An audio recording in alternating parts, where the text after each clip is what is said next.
we were picked by the Lutheran Church to go to Dominica and build 500 homes because we matched the funds and sent a lot of our own students with the group to do the work for free.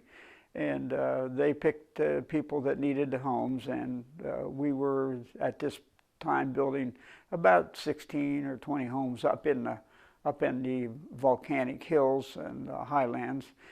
But we were up in the mountains one day and building about 16 houses in this volcanic area, and there were the people were black people and really wonderful people. They spoke pidgin English. It was kind of comical to listen to them, and I developed a lot of friendships down there. And during that one day during that time, there were 3 really bad guys came on the grounds, and we all sort of looked at them, and they had knives and everything else.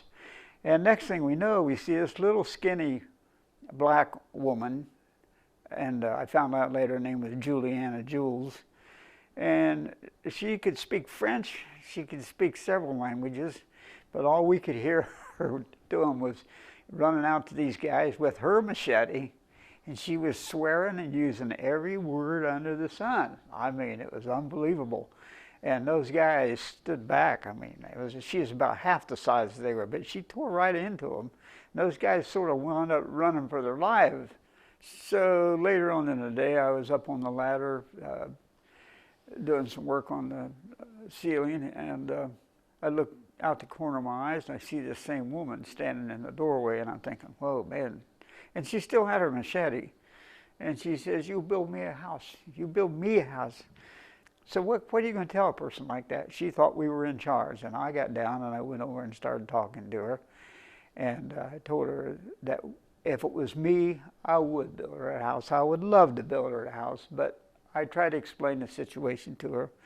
And really, then I had to explain that in this life, the way it really works is you'll have nothing. And we talked about the only thing I could give her any hope was the second coming of Jesus Christ and his promises to people and what we have to go through in this world. And we sat and had a Bible study on the second coming of Jesus and what he promised to give you in the new earth. And that's the only place things that would be good and things secure. So we became really good friends. And she actually wrote down her name.